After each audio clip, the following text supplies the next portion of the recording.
अस्सलाम वालेकुम नाज़रीन, मैं हूं आपका मेज़बान इर्तिज़ा भट्ट और आप देख रहे हैं आरपी पॉडकास्ट। इस मौजूद हम एडीसी अदालत के बाहर और आज 13 ख़वातीन की जो ज़मानत के लिए अप्लाई किया गया था, जिनमें सनम जवेद साहिबा, तैयबा राजा है, खदीजा शाह है और आलिया साहिबा है। आज उनके बारे में बड़ी उम्मीद थी कि जनाब उनकी ज़मानत आज मंजूर हो जाएगी, लेकिन अफसोस की बात यह है कि जनाब उनकी ज़मानत मंजूर नहीं हुई।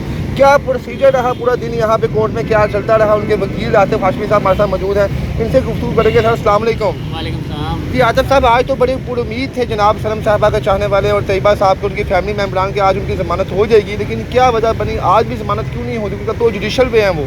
जी आप सही कह रहे हैं कि आज बड़ी उम्मीद थी कि आज ज़मानत जो है वो मिल जाएगी, लेकिन जस्टिस एजाज भुट्टर साहब जो हैं उन्होंने ये कहा कि ये जो केस मेरे सामने है 96/23, इसमें टोटल मुल्ज़मान की तादाद जो है वो 143 है, जिनमें से 23 मुल्ज़मान के जो बेल के दलाइल जो हैं वो मुकम्मल या उन्होंने अप्लाई किया हुआ है। इसके अलावा बाकी मुल्ज़मान जो हैं वो अभी उनकी ज़मानत बेल अप्लाई नहीं हुई और ना ही कोई उनकी तरफ से पेश हुआ है।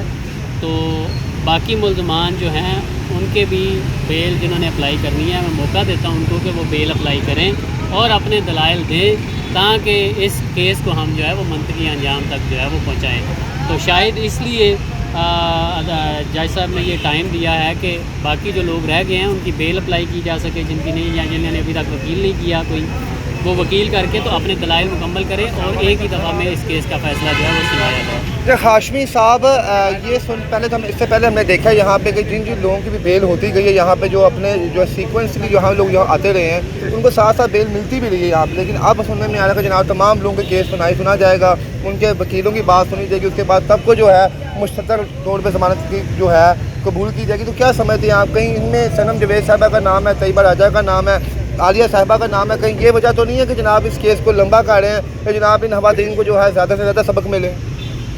देखें, आप वो पॉलिटिकली तो शायद ये कह सकते हैं, लेकिन लीगली इसमें कोई बार नहीं है। मतलब है ये चीफ जस्टिस साहब, जस्टिस जो भुट्टर साहब हैं, उनका ये इख्तियार है और कानून इस चीज़ की वजह से इजाज़त देता है कि अगर एक FIR में एक से ज़ायद मुल्ज़मान हैं और उनमें से एक जो है वो इस स्टेज पे, एक मुल्ज़म क्या है उसका केस एक स्टेज पे पहुंच गया है कि उसको बेल मिल जानी चाहिए, तो कानूनी तौर पे कोई बार नहीं है कि उसको ज़मानत ना दी जाए। मैं ये कह रहा हूँ कि जस्टिस साहब ने शायद आसानी के लिए ये किया है कि एक ही दफ़ा सबको जो है वो जो है वो इस केस पर फैसला किया जाए। अदरवाइज़ कानून में मेरा ख्याल है कि ऐसी, जहाँ तक मैंने पढ़ा है, कि ऐसी कोई गुंजाइश नहीं है।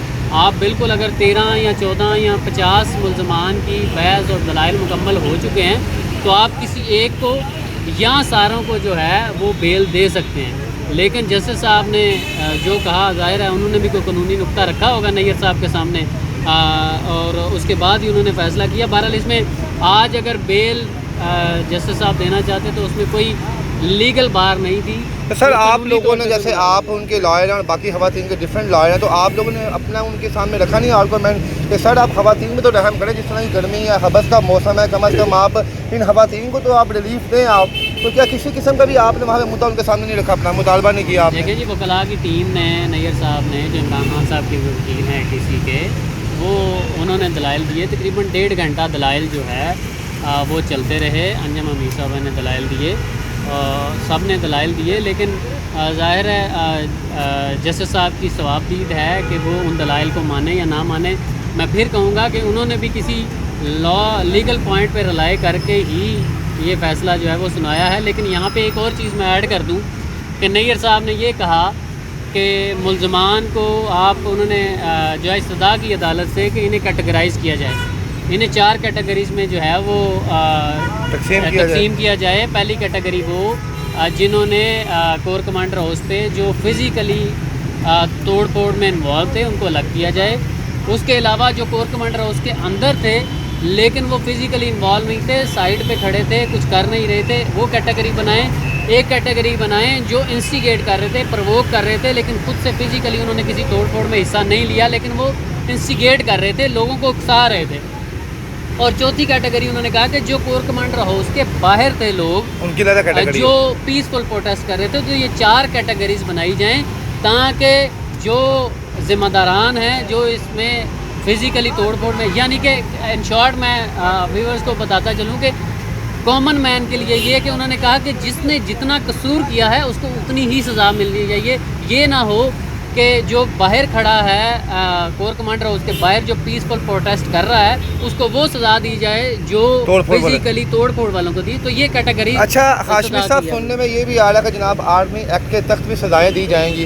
क्या यहाँ से अदालत से रहा होने के बाद क्या आर्मी एक्ट के थ्रू भी तमाम जो है जितने भी मुल्ज़मान हैं वहाँ भी पेश होंगे? ये मेरा ख्याल है कि यहाँ से अगर यहाँ यहीं पे इस्तदा की जा सकती है, यहीं पे जो है वो उधर से आर्मी की तरफ से ये आ सकता है कि हमें इनका ट्रायल जो है वो मिलिट्री कोर्ट में करना है। तो यहाँ से इक्वेटल के बाद नहीं, यहाँ से बरियत के बाद नहीं, आर्मी एक्ट के तहत किसी भी टाइम जो है वो डिमांड कर सकते हैं। जैसे उन्होंने पहले जो है कुछ मुल्ज़मान की डिमांड की, वो ATC ने जो है आर्मी के हवाले कर दिए। और सनम और तैयबा के बारे में कोई डिमांड नहीं की गई। सोशल मीडिया पे इनके खिलाफ काफ़ी मुहिम भी चलाई जा रही है कि जनाब इनको आर्मी एक्ट के तहत भेजा जाए। मेरा ख्याल है कि ये पॉइंट पहले क्लियर हो चुका है कि किसी भी खातून को मेरे ख्याल से मिलिट्री कोर्ट में जो है वो ट्रायल नहीं किया जाएगा।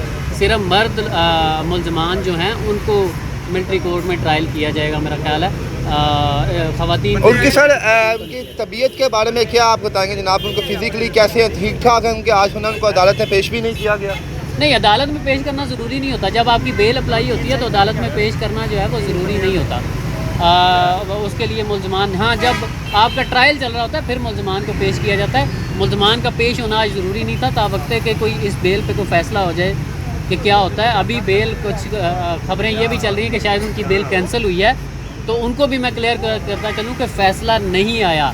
सिर्फ अदालत ने कहा है कि हम डे टू डे हियरिंग जो है वो करेंगे और कोशिश करके जितने इस FIR में मुल्ज़मान हैं सबको जो है वो अब दलाइल देने का मौका दिया जाएगा और सब के दलाइल सुनने के बाद हम इस केस का फ़ैसला करेंगे। सर आपकी ख़वातीन से मुलाकात हुई है, इससे पहले कि उनका बॉडी लैंग्वेज कैसा है? पूरे तमाम दिखाई दे रही हैं वो, क्या मामला है? जब उन्हें जुडिशल किया गया तब हमारी मुलाकात हुई थी यहाँ पे थोड़ी देर के लिए, जब ज़ाहिर उन्हें पेश करके वापस जैसे साफियों ने बात की वैसे ही हमने बात की, तो वो बड़ी कॉन्फिडेंट थी। और मुश्किल मरहला तब था जब उनका फिज़िकल रिमांड था, वो टाइम गुजर गया। तो मेरा ख्याल है कि ये टाइम भी अब जो है कब आसानी वाला टाइम तो है। कितने दिन सर मजीद लगेंगे जनाब कि उनकी रहाई जो है वो मुमकिन है? कब तक वो वापस जो है बाहर अपनी फैमिली के पास होंगे? मेरा ख्याल है कि ईद जो है वो अपनों के साथ गुजारेंगी। हम बड़े होपफुल हैं कि अदालत जो है वो फराख दिली का मुजाहरा करेगी और उन्हें ज़मानत जो है वो दे देगी और ख़वातीन जो हैं अपने घर में जाके अपने बच्चों के साथ, अपने भाइयों के साथ, अपनी बहनों के साथ वालिदैन। सर क्या आप रोज़ाना बेस के डेली बेसिस के ऊपर इनको पेश किया जाएगा? यहाँ पे पेश नहीं किया जाएगा, डेली बेस पे केस की हियरिंग होगी, पेश नहीं किया जाएगा। जी नाज़रीन, आपने आतिफ हाशमी साहब जो उनके वकील हैं उनकी बात सुनी यहाँ पे कि आज पूरा दिन कोर्ट में क्या चला और क्यों रिहाई नहीं मिल सकी यहाँ पे, क्योंकि 123 लोग जो थे वो इसमें नामजद थे तकरीबन। और जज साहब ने यही कहा कि जनाब तमाम लोगों जब मैं बात सुनूंगा उसके बाद मैं एक मुतफ़िका फ़ैसला करूँगा कि क्या करना है क्या नहीं करना। और उन्हें यकीन दिलाया है इंशाल्लाह ईद से पहले जो है तमाम मुल्ज़मान जो हैं कैटेगरी के तौर पर जिनको डिवाइड किया जाएगा, जो गिल्टी नहीं होंगे वो इंशाल्लाह तौर पर ज़मानत पे बाहर रहा होंगे। जी बहुत शुक्रिया, थैंक यू सर।